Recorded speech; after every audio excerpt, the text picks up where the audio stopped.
This is NDTV.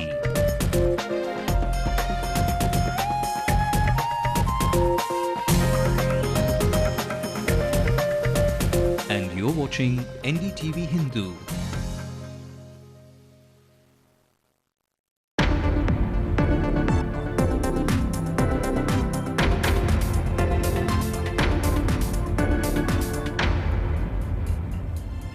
No land acquisition is actually happening.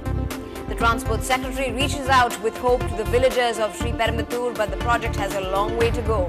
The Chief Minister plays the Good Samaritan offers to pay for the treatment of law student Ashok Kumar.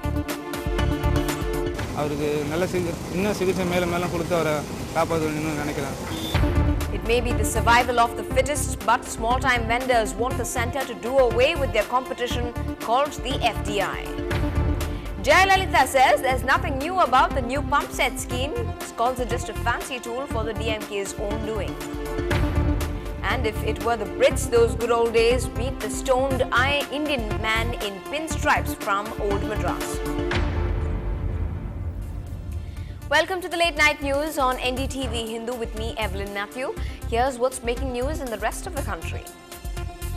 The Yamuna floods low-lying areas after non-stop rains in the capital. Jharkhand's drought hit farmers right to the president for permission to commit suicide. India's tennis seeds confirm that AITA will pay their dues before the big games and that they will play for India. Yuki Bhambri's silver medal takes the Indian tally at the Youth Olympics to 4 on day 4. And while the scientists on planet Earth believe that the moon is getting smaller, there's no reason to think it would disappear. After NDTV Hindu went ahead with a detailed probe into the feasibility of the proposed greenfield airport at Sri Perambatoor and even the necessity for a second airport, the State Transport Secretary has now told NDTV Hindu exclusively that the criticism is too early as the project is in its nascent stages. He said that there will be no land acquisition now as they are still awaiting the ICAO report. Affecting thousands of farmers and their livelihood is at stake now. We do not have the requirement for another major airport near Chennai. Perhaps asking for disaster to happen. After facing fiery protests and receiving a wide range of criticism over the proposed greenfield airport at Sri Perambatoor, the Transport Secretary has assured people that there will be no immediate acquisition of land and that the criticism is too early. We are taking too many things at a time. First and foremost, it should be clear that there is just a plan. No land acquisition is actually happening.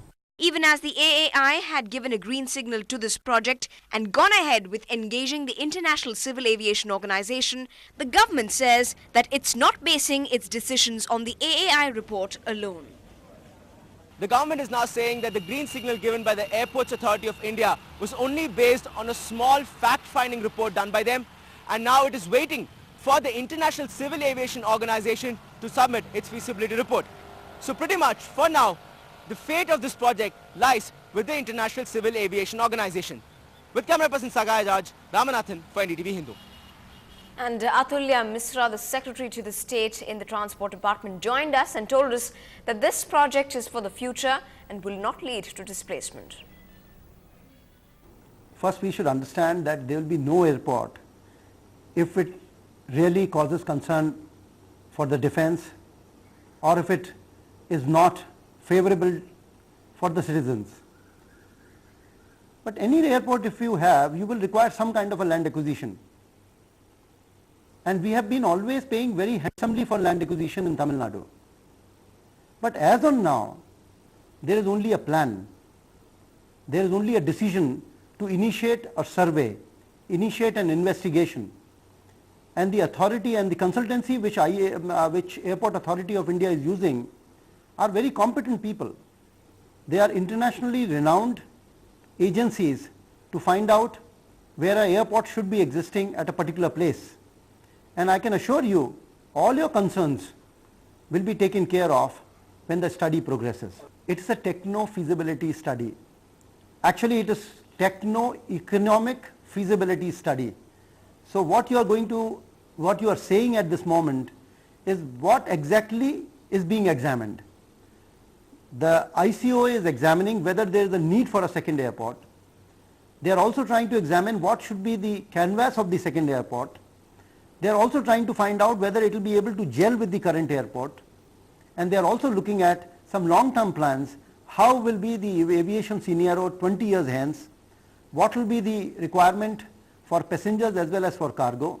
And after considering all this only, an economic plan will be prepared, a technical plan will be prepared, and also it's a socio-economic study, so the sociology of the area, the people who will be replaced, all that will be taken care by the study itself, and then only an action plan will be put to place. On to another story that's making headlines in the state. Chief Minister M. Karunanidhi has said his government will pay for the medical treatment of law student Ashok Kumar, who was reportedly beaten up and suffered injuries while being questioned by the police. The student from the Dalit community was detained after an incident. His condition is now said to be critical. Shabir Ahmed spoke to his family. காலில் இருக்க அந்த அடிச்ச அடி பாதம் கீஞ்சி போகுது. இந்த சோத்துக்கால் பாதம், இந்த பீஸ் கை ஃபஸ்ட்டு அது கீஞ்சி போயிருக்குது. பல்லு அடிப்பட்டு இருக்குது. நாக்கு அங்கே பாதி தையல் பட்ட மாதிரி இருக்குது, கீச்ச மாதிரி. உதரெல்லாம் வீங்கிச்சிங்க. அப்படிலாம் இருக்குது. நான் வந்து கொத்தனார் வேலை தான் செய்யுது. எங்கள் வீட்டுக்காரர் இறந்துட்டாரு. 3 மாதத்துக்கு குழந்தைகளை விட்டு இறந்தாரு. At the Apollo Hospital in Chennai, law student Ashok Kumar is not showing signs of improvement. Reports say he was taken there for treatment for injuries caused during interrogation by the police. Chief Minister M. Karunanidhi stepped into the issue after the Madras High Court suggested that the state should pay for Kumar's treatment. In a statement, the Tamil Nadu government says, taking into account the economic background of the law student, Chief Minister M. Karunanidhi has ordered to release funds for his medical treatment from the Chief Minister's Relief Fund. The aid from the government is certainly a relief for Kumar's family. தம்பி எங்கள் கடை வசதி இல்லாததுனால நாங்கள் வந்து government தமிழக அரசு கிட்ட மதத்தை சொல்லி கேட்டுருந்தோம். அதுக்கு தமிழக அரசு கலைஞரும் ஒத்துழைச்சிருக்காங்க. அவங்களுக்கு நன்றி. But Kumar's family would not forgive what it calls police torture, which landed him in hospital. அதே சமயத்தில் எங்கள் தம்பி இந்த நிலைமைக்கு காரணமான காவல்துறையினர் அவங்க இன்னும் கண்டிக்கலை. அவங்க வந்து அவங்கள வந்து டிஸ்மிஸ் செய்ய வேண்டாம், இல்லைனா சஸ்பெண்டாச்சு செய்யணும். தப்பு செய்த தண்டனை ஒன்று சொல்லிட்டு அவங்க வந்து புரிஞ்சுக்கணும். இந்த நாளைக்கு இந்த காவல்துறை வந்து தப்பு செய்த அளவுக்கு இந்த தமிழக அரசு நடவடிக்கணும்னு. The Dalit community is angry over the incident. Its members say police action against the student is an example of discrimination against them. With Shabir Ahmed in Chennai, J. Santosh for NDTV Hindu. Well, in other political news, the AIA-DMK chief, Ms. Jayalalitha, today rubbished the government's free pump set scheme, saying it was a fallout of the DMK's anti-farmer attitude. Jayalalitha has now said that the scheme was not a new one, and it was in fact during her regime that a similar scheme was introduced, where pump sets were sold to farmers at a subsidized price. Jayalalitha ridiculed the tall claims of a 5-year implementation plan of the scheme, saying the farmers would not have electricity to use the pumps. She said that instead of resolving the power crisis and water disputes in the state, fancy announcements like these would help no one. She also charged the DMK's men of depleting the groundwater levels by continual sand quarrying in the state. Well, staying with news from the state, there was a sense of being threatened for the small-timers of the city. It was an attempt to make a loud statement by small vendors in Chennai as they gathered in large numbers to oppose foreign direct investment in retail sectors. In a demonstration today, they demanded that the central government stop the flow of FDI in the retail sector, as they believe it would affect the livelihood of 8 crore people involved in this sector. Protesters claim that the big retailers would ruin their lives by taking over their businesses and their market share.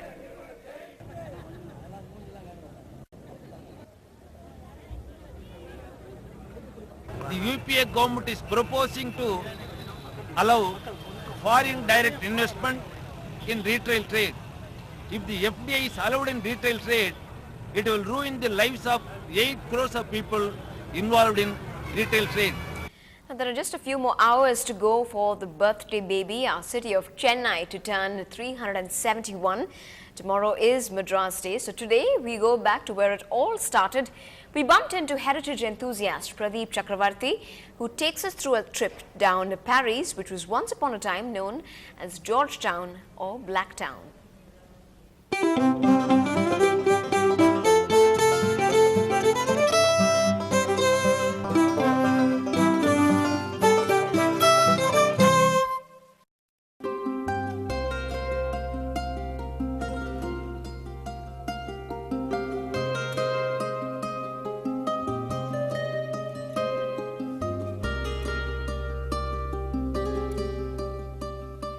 Chennai's Kapalishwara and Parthasarathi temples may steal all the limelight, but tucked into the narrow lanes of the city's bustling Paris corner are the Chenna Kesava temple and the Chenna Malleswara temple, considered the official temples of Madras. But how did this come to be? The East India Company was formed to get pepper for themselves at a cheaper price, but when they came down to Madras, they found out that cloth was even a more profitable thing to deal in, and they figured out that it's not enough for just having these kind of relationships with weavers. We need to bring them and settle them close to a place where we live so that we can look after them better. So there is very, very religious nature in the temple here. A lot of it was sheer economic sense of constructing a temple to encourage weavers to come and settle down. That's not all. These temples, funded largely by the East India Company, have sculptures that bear testimony to its British connection. Further down, you can catch, what I think is probably one of the few instances where you can see a pinstripe suit. I mean, the history of this temple, a lot of it has to do with the trade of cloth. And here's a gentleman who's wearing something that looks like a pinstripe suit. You can see the artist has tried to bring in that element of stripes over here. The temples may not be very significant now, but in its heyday, it was a center of all activity. The pillars with their intricate unique carvings, the idols and statues may have grown old, but their splendor has hardly diminished. In Chennai, Nithila, NDTV Hindu. Well, that's the heritage we can definitely become and be proud about. But did you know that Madras was one of the stops in J.R.D. Tata's inaugural flight to Karachi? But imagine Annanagar without any houses or a lake in Parktown. So, if you want to catch a glimpse of Madrasapattinam or the Madras that was, then the city centre mall is where you should head to. At the Hindu's photo exhibition, some of the city's golden moments are on display. These are the oldest pictures which made news and now give the present generation an idea of the city's culture. Let's listen in to what some of the visitors there had to say. It's a great opportunity to see all these pictures of past time. There are a lot of pictures of our past leaders, places. Really exciting to see the past Chennai in 1960s and 70s. Well, if you haven't been there yet, the exhibition is open tomorrow as well, so do drop in a visit while you can. Now, still ahead on the bulletin, the Bhambri of the tennis world performs to the silver lining despite being the injured soldier. And claim your piece of the moon while you can. It surely is shrinking as we speak.